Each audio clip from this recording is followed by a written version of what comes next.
आज सकाळी मी या प्रकारची बातमी काही दुसऱ्या जिल्ह्याची बघितली होती आणि ते बघितल्यानंतर आम्ही आज सकाळी 11:30 वाजता दरम्यान डीलर असोसिएशनसोबत पण बैठक झाली आणि त्याच्यानंतर जे कंपनीज आहे HPCL, IOCL आणि BPCL त्याच्या प्रतिनिधीसोबत आमची बैठक झाली. मी एकदम स्पष्टप्रमाणे सांगू इच्छितो की डिझेल आणि पेट्रोल याचा कुठलाही प्रकारचा कोणताही तुटवडा आपल्या जिल्ह्यामध्ये नाही आहेत. कमर्शियल इंडस्ट्रियल कोणत्याही प्रकारच्या नाही आहेत आणि त्याच्यामध्ये काही कमी द्यायचे, काही कट शॉर्ट करायचे तसे सुद्धा डायरेक्शन आलेले नाही आहेत. याच्याबद्दल मी सर्वांना सांगू इच्छितो की आता LPGचा जे केस झालेला आहे त्याच्यामध्ये कमर्शियल सप्लायमध्ये शासनाने काही अटीशर्ती आणलेली आहे, त्याच्यामध्ये काही लिमिटेशन आणलेली आहे आणि त्या धर्तीवर काही लोक जे आहे ते विनाकारण संभ्रम निर्माण करण्याचा प्रयत्न करते हैं सोशल मीडियाद्वारे किंवा दुसऱ्या गोष्टीद्वारे. मी स्पष्टप्रमाणे सर्व नागरिकांना सांगू इच्छितो की शासनाद्वारे असा कुठलाही प्रकारचा जर बंदी आणली जाईल, कुठल्याही प्रकारचा जर तुटवडा केला जाईल, म्हणजे तुटवडा झाला तर सांगितलं जाईल की पुढे हा गोष्टी काही मिळणार नाही, तर त्याच्याबद्दल पहिला क्लॅरिफिकेशन जे आहे ते जिल्हा प्रशासनाद्वारे मिळणारच आहे. कोणीही कुठल्याही माणसाचे कोणत्याही सोशल मीडियावर अफवा असो किंवा कोणती दुसरी कोई गोष्टी असो त्याला बली पडू नये. आपल्या जिल्ह्यामध्ये कोणत्याही प्रकारच्या डिझेल पेट्रोलचा कुठल्याही प्रकारचा तुटवडा नाही आहे. कोणत्याही पुणेकरांना पॅनिक होऊन आणि लाईन लावण्याची आवश्यकता नाही आहे. We have sufficient quantity of diesel and petrol आपल्या जिल्ह्यामध्ये आणि अशा प्रकारचे जे चुकीचे बातमी पसरवते आहे त्यांनासुद्धा मी एकदम स्पष्टप्रमाणे सांगू इच्छितो की आता काही ठिकाणी मला काही कडक पाऊल उचलावा लागणार आहेत. कारण काय की आपली एक चुकीची बातमी आणि एक चुकीची माहिती हा लोकांमध्ये खूप मोठ्या प्रमाणावर गैरसमज निर्माण करते, लोकांमध्ये पॅनिकची परिस्थिती निर्माण करते आणि खूप दुर्दैवी आहे. तर मी सर्व लोकांना आवाहन करू इच्छितो की असं कुठल्याही प्रकारच्या चुकीची माहिती तुम्ही सोशल मीडियाद्वारे किंवा इतर माध्यमातून पसरू नका. आमची सायबर सेल जी आहे ते सध्या खूप ॲक्टिवेट झालेली आहे.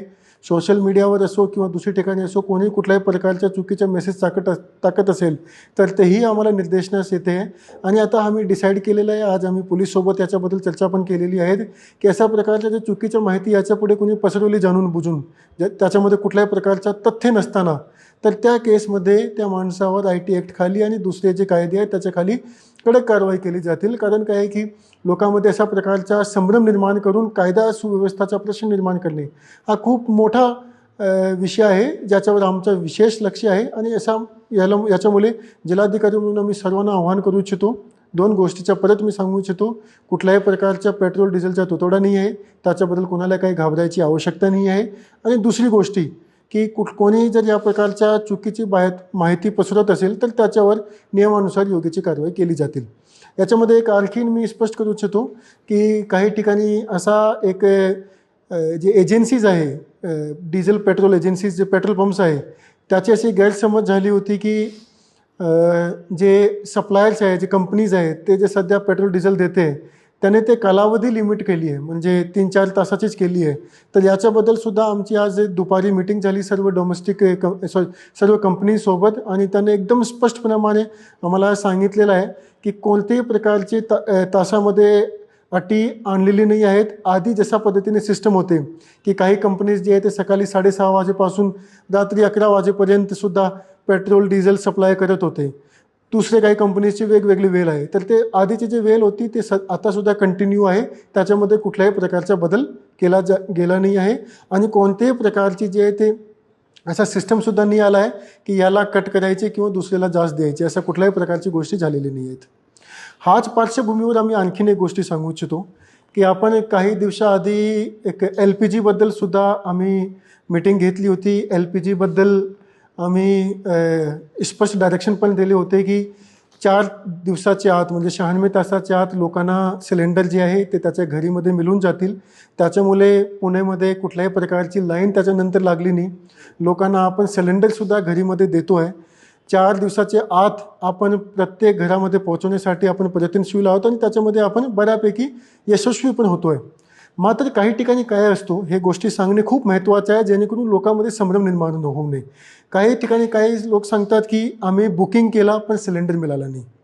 तर याच्याबद्दल आम्ही सांगू इच्छितो की समजा की आपली बुकिंग कमर्शियल सिलेंडरची आहे किंवा आपल्याकडे अनऑथराईज सिलेंडर आहे, जे तुम्हाला आधी सिस्टमद्वारे मिळत होता काही कारणामुळे, किंवा कमर्शियल सिलेंडर आहे, त्यासाठी जर तुम्ही आता बुकिंग करत असेल तर डेफिनेटली ते तुम्हाला मिळणार नाही.